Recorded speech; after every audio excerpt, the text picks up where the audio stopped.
oficialmente agora para todos, né? Eu sou a Patrícia Galante de Sá, Patrícia Sá, como quiserem me chamar.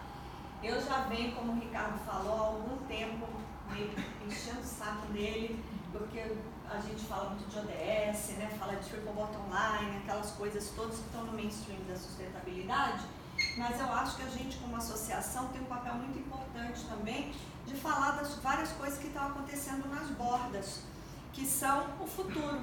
Então, foi muito legal. Esse evento aqui hoje é, na verdade, um piloto que a gente quer fazer, que até então está bem sucedido, né?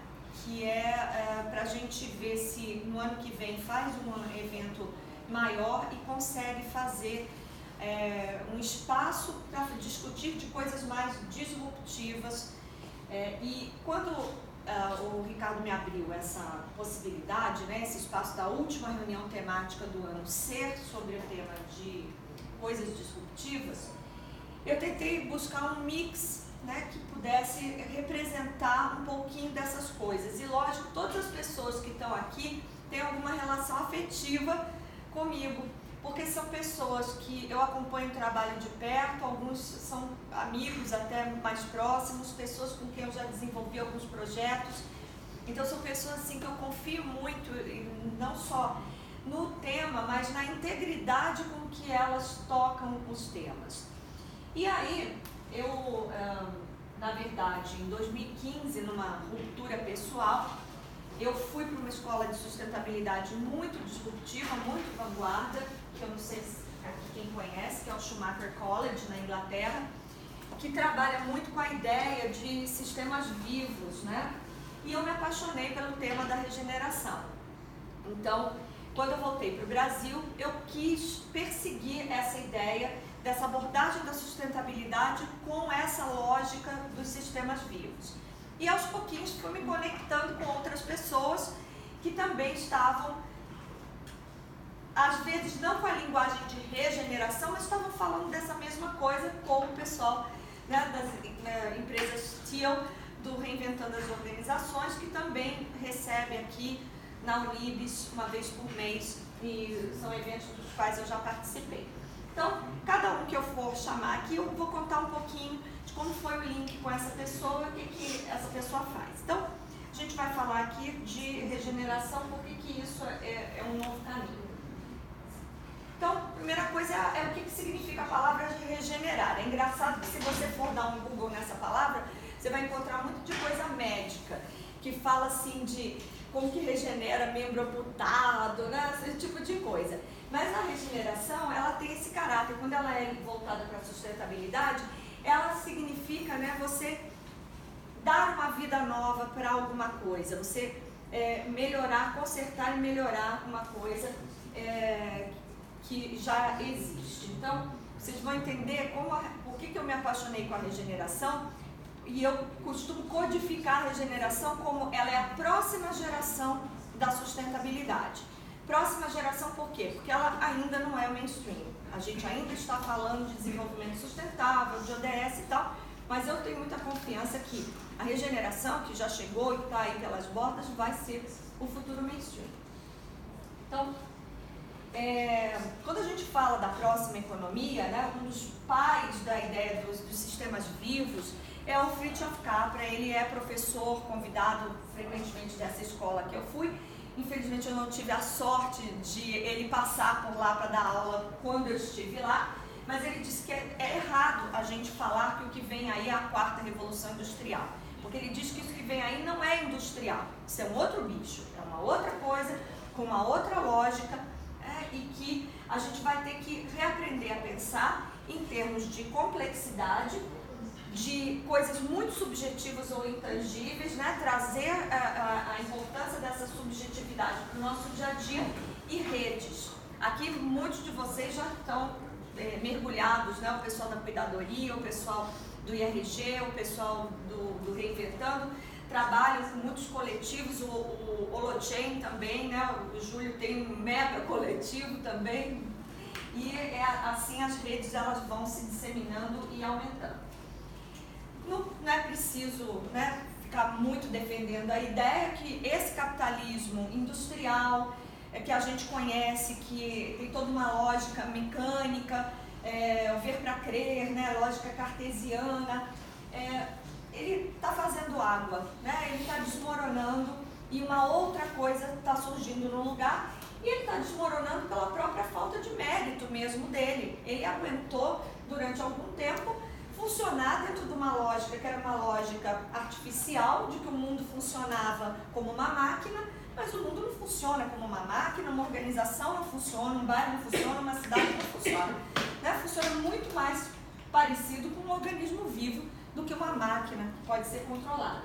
Então, a gente vai vendo que, aos poucos, vai surgindo uma outra coisa que ainda está em formação. Então, a gente tem muita dificuldade porque nós somos a geração da transição. Então, nós é que estamos construindo esse paradigma novo, onde começam a surgir algumas novidades, como Donut Economics, o capitalismo consciente, as empresas do sistema B, quer dizer, uma outra pegada, né, uma outra lógica, que não é essa lógica do capitalismo tradicional. E se a gente observar, em verde estão todas as abordagens que são abordagens mais filosóficas, e em laranja as que têm viés mais econômico. É engraçado que todo o movimento ambientalista, ele surgiu extremamente filosófico, com a teoria Gaia, com a ecologia profunda, e quando a ONU começa a falar isso em 92, ela estava preocupada ainda com o aspecto de direitos humanos, na verdade, os direitos das futuras gerações, e aí a gente entra num mainstream de uma abordagem extremamente econômica da ecoeficiência, triple bottom line, 5 capitais, né? A economia circular, que agora está badaladíssima, ela é antiquíssima, gente. A economia circular é lá dos idos do início dos anos 90. Ela é até anterior à ideia da ecoeficiência, que veio com a revolução da qualidade total. Mas é curioso porque a gente vai vendo que aos poucos a gente evolui para a ecoeconomia, evolui para o valor compartilhado, que é mais ou menos a situação que nós temos hoje, e nós estamos voltando para essa abordagem mais filosófica que vai apelar para o lado de consciência, mudança de valores humanos, de comportamento, e que ela é extremamente baseada em complexidade, em observar os modelos da natureza ou a biomimética e criar valor sistêmico, que a gente também vai ver já já. Então é engraçado que a coisa é cíclica, né? Nós estamos voltando para as origens do ambientalismo, que era fazer isso porque é o certo a se fazer, que é o mais ético. A gente tem a mentalidade da era industrial, que a gente codifica como business as usual, né? Aqueles negócios que funcionam com aquela lógica de tem que dar lucro para o acionista, o lucro está em primeiro lugar e os outros stakeholders ficam para depois, que olha a natureza simplesmente como uma fonte de matéria-prima, né? E que olha as pessoas também como meios, tanto é que a própria nomenclatura, o capital humano, quer dizer, o humano visto como um meio de produção. E a gente tem, infelizmente, ainda muitas empresas que estão vivendo nesse modelo, com esse tipo de lógica de priorização do acionista e de olhar pessoas e natureza simplesmente como um recurso, um meio para atingir um fim.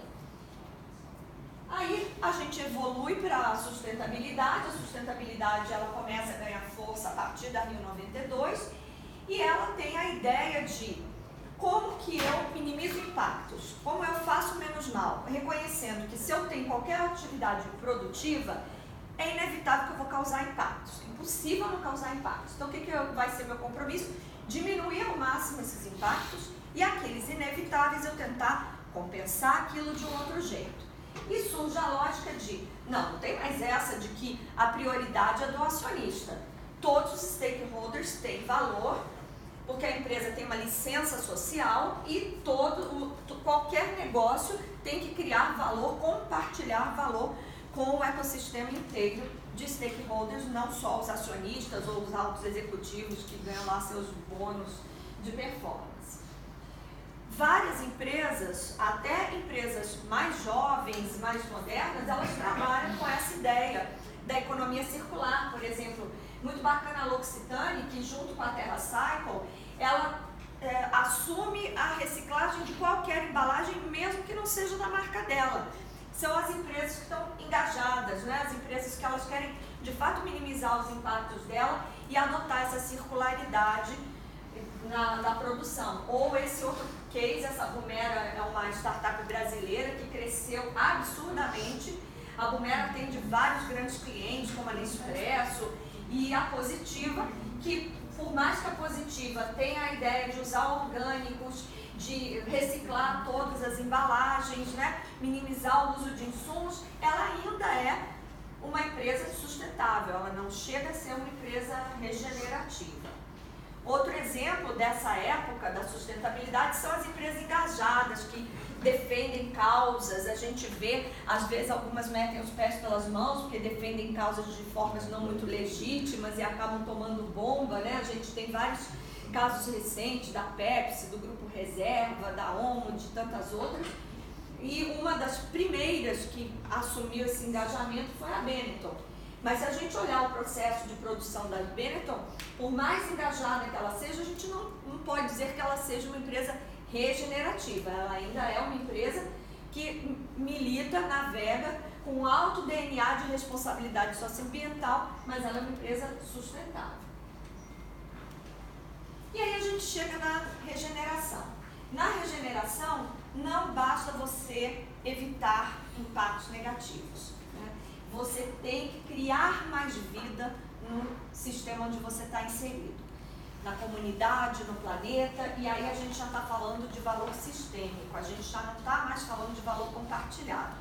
É uma diferença, parece assim, sutil, mas na verdade valor sistêmico significa que você tem que transbordar a ação do seu negócio e o seu negócio tem que criar mais vitalidade, ele trazer uma energia extra que ele joga no sistema, porque acredita que se o sistema inteiro estiver saudável, sua empresa vai estar saudável também, ela vai usufruir disso. E quando a gente está falando de regeneração, a gente está falando de empresas fortemente bioinspiradas, ou seja, elas têm um funcionamento biomimético que imita a inteligência da natureza. E os sistemas vivos, eles, cada um codifica de uma maneira. Eu codifiquei assim, né? Eu separei 7 princípios que funcionam para a natureza. Primeiro, a singularidade. Nós somos únicos, né? Apesar de nós sermos todos humanos, não existe um humano igual ao outro aqui. Temos a diversidade, nós somos singulares e diversos.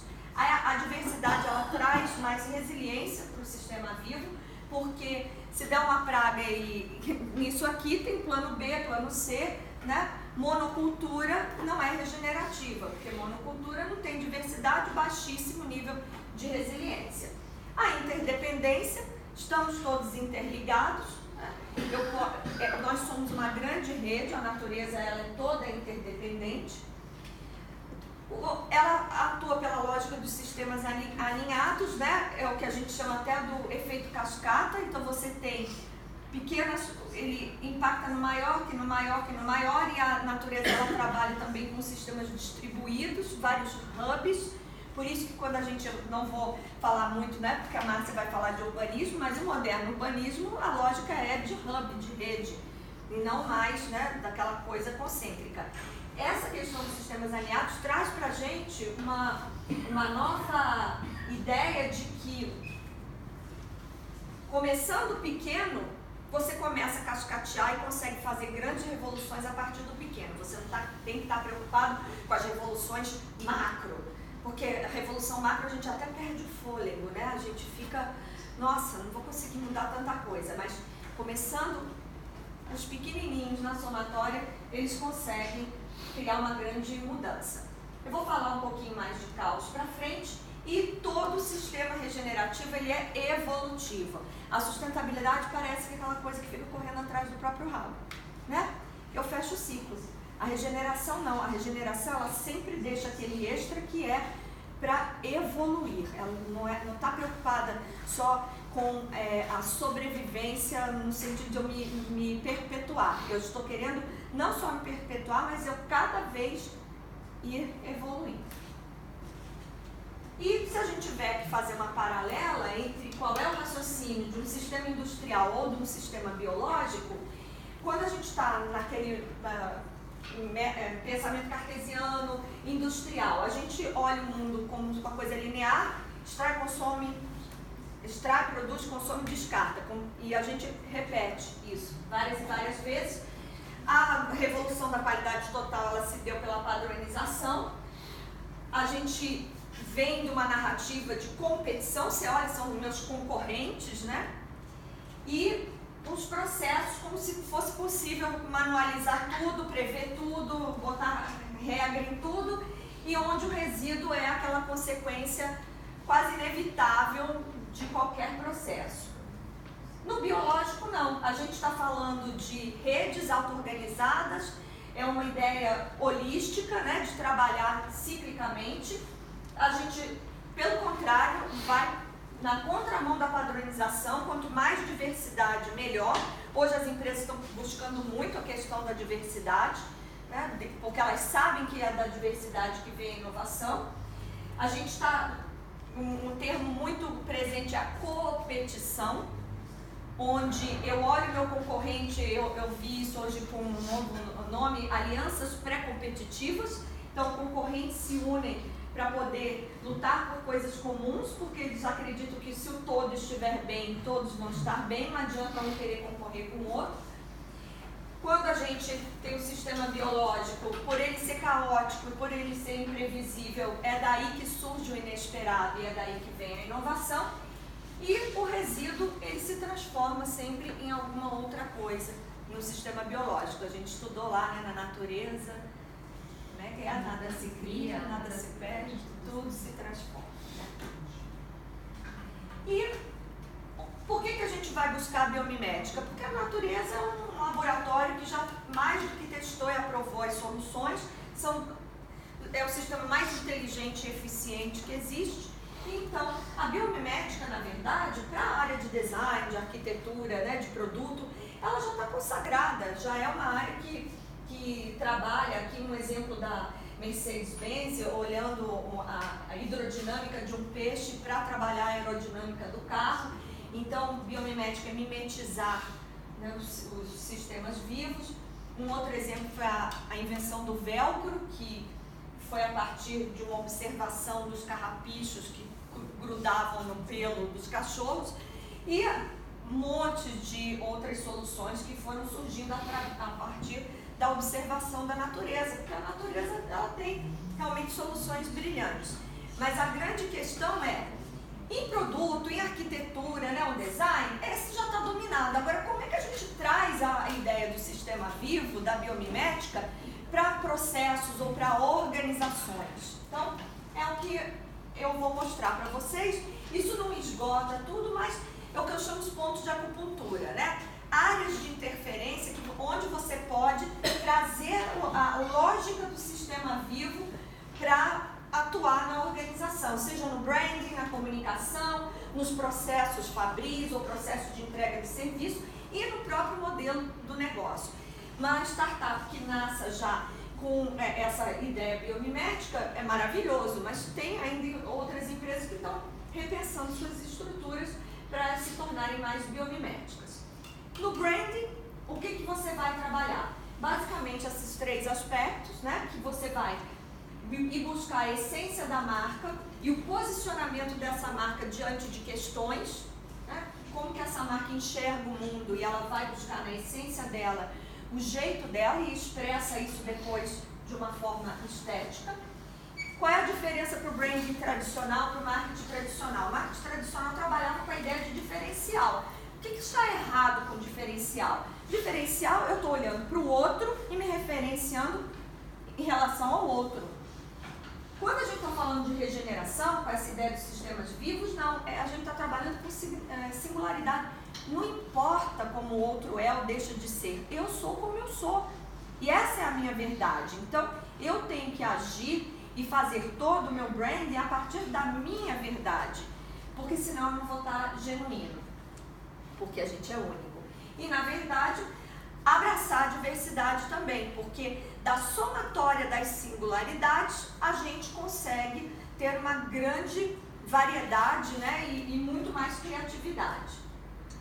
Em termos de comunicação, gente, a natureza, ela é ótima para atrair e engajar as pessoas. A nossa comunicação, nós infelizmente vivemos num mundo que é a retórica da desgraceira.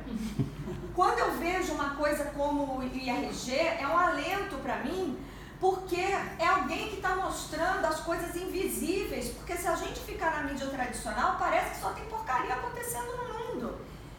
Quando a Fabiana apresentar, vocês vão ver de cair no queixo a quantidade de coisas que estão por aí bacanérrimas.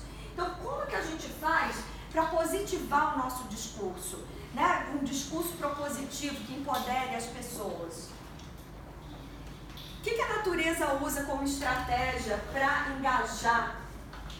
Ela não usa a desgraceira, ela usa a beleza. Então, eu tomei emprestado isso do Fred Gelli, né, que é da Tátil Comunicação, que desenvolveu a linha Ecos da Natura, que ele diz, a gente tem que deixar de ser ecochato e virar ecosexy. Né?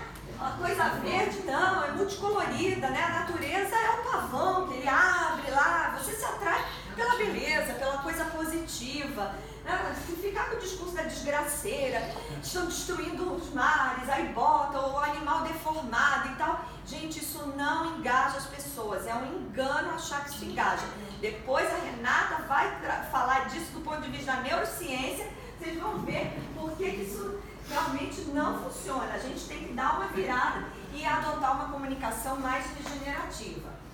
Nos processos, a gente está falando de mudar a forma como a gente se relaciona com as pessoas, e aí a gente está vendo uma verdadeira revolução de todos esses métodos generativos, World Café, Open Space, Dragon Dreaming, Charrette Design, que são formas, a cuidadoria trabalha muito nessa pegada, né, de você co-criar, pegar as pessoas, acreditar que todo mundo, da faxineira, do pescador até o diretor, todo mundo tem algum potencial para oferecer ali nos processos e conseguir ajudar na cocriação de soluções inovadoras.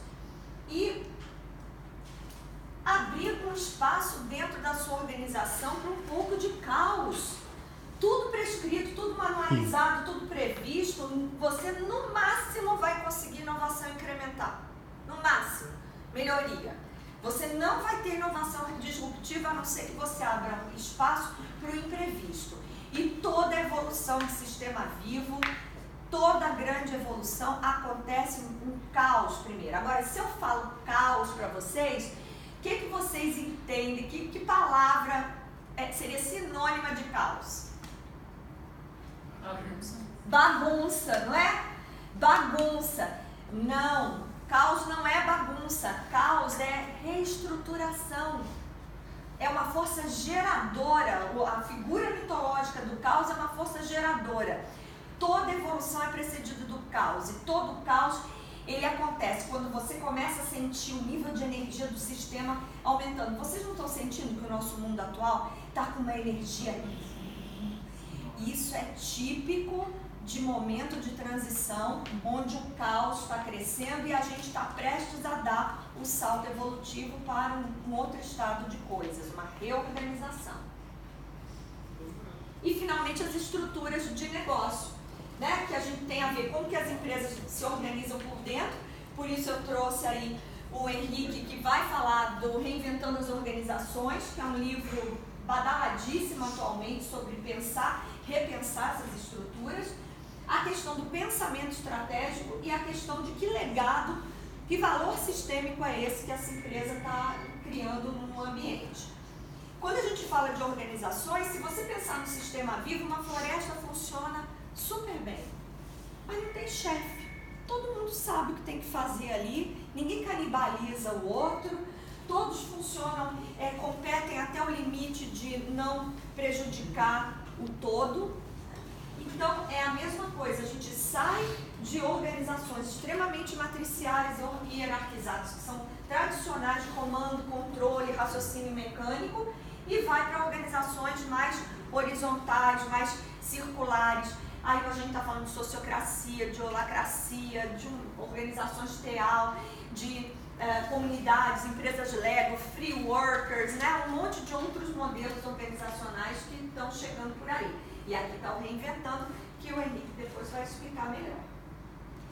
E outros arranjos que vão surgindo, a Márcia também vai tocar muito nessas questões das reorganizações das cidades, né? De relações dentro das cidades.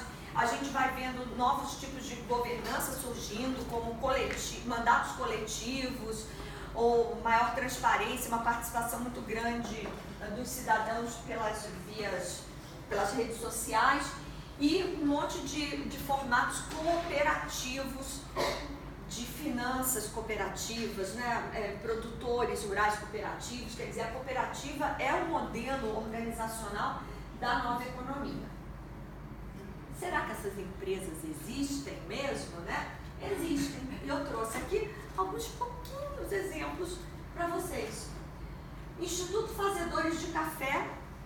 O Diego, quando ele foi abrir o Sofá Café, nunca ele pensou assim, eu quero abrir uma rede de cafeteria. Não, ele é cafés gourmet. Ele pensou assim, eu quero que minhas cafeterias sejam uma maneira de eu melhorar a vida das pessoas. Então o que ele fez? Ele criou um instituto para formar baristas. E ele queria pegar pessoas que tivessem vindo de comunidades e que pudessem, inclusive, usar a profissão de barista, muitas vezes, para pagar os estudos, né?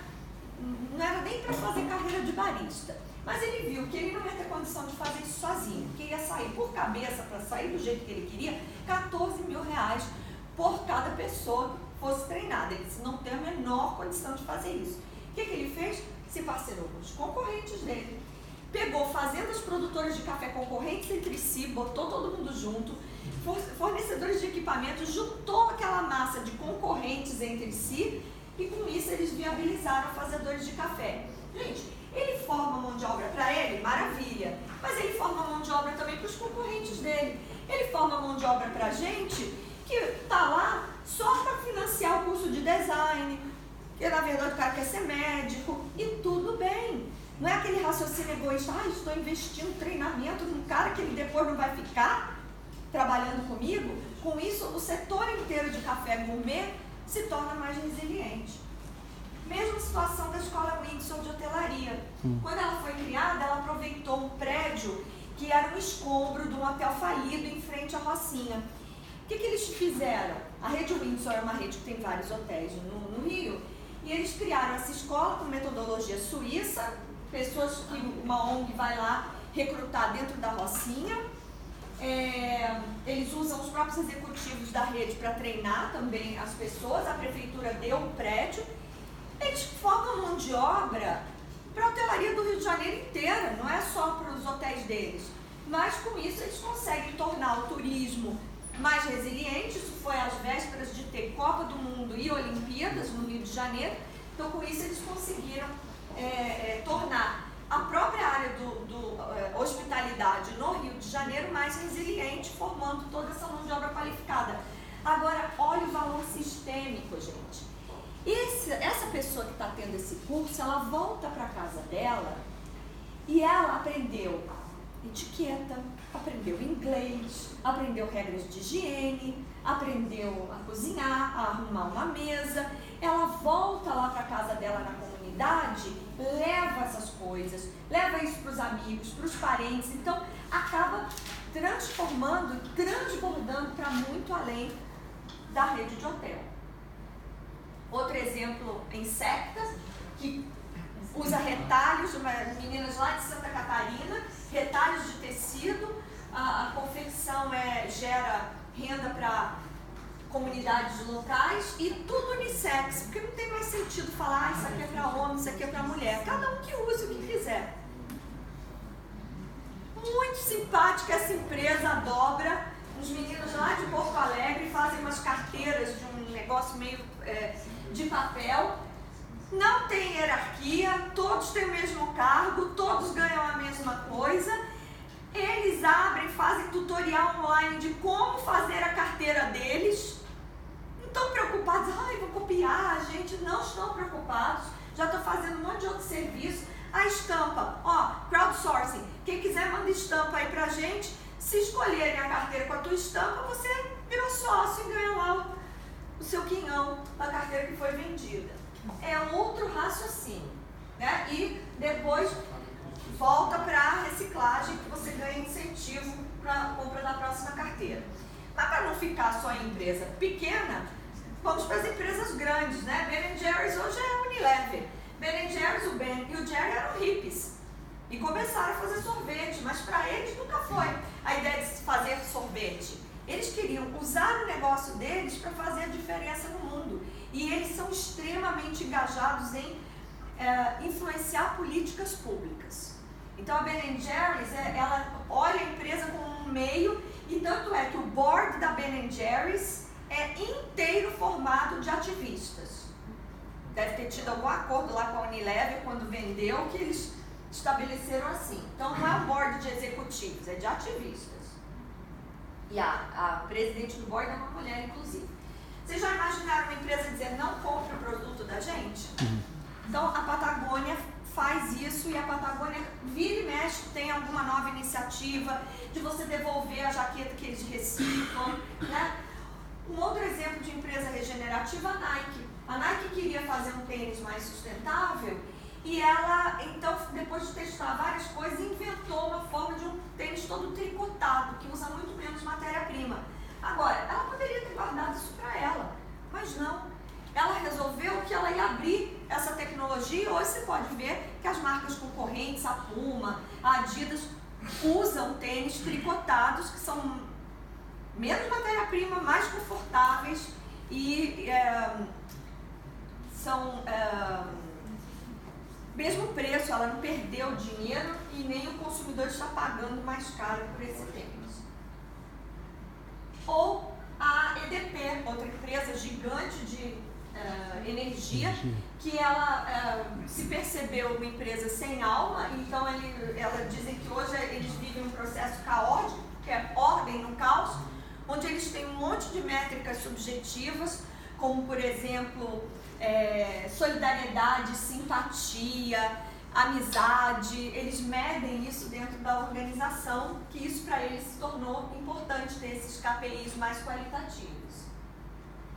E a Natura, né, que entra ano, sai ano, está sempre no ranking das marcas mais valiosas e é extremamente regenerativa em basicamente todas. É uma das pioneiras em trabalhar regeneração aqui no Brasil, e essa acho que dispensa apresentações, né? Uma empresa que, se alguém já visitou o CD, a fábrica da Natura aqui em São Paulo, é de cair o queixo, né? O nível de cuidado que eles têm lá. Opa, e com isso eu termino a apresentação, né? Deixando essa mensagem para vocês que natureza nunca se apressa. De átomo em átomo, pouco a pouco, ela completa o seu trabalho. Eu acho que é isso que nós estamos fazendo aqui, né? Formiguinhas, de pouco em pouco, acreditando que tem sim espaço e que a gente vai chegar em outro estado de coisas. E fica aqui os meus contatos para quem quiser, né, depois conhecer. Tá? Eu tenho o maior prazer de me procurar no LinkedIn. E aí, no meio dessa história toda, eu tinha um sonho e de repente eu descobri que o meu sonho não tinha se realizado.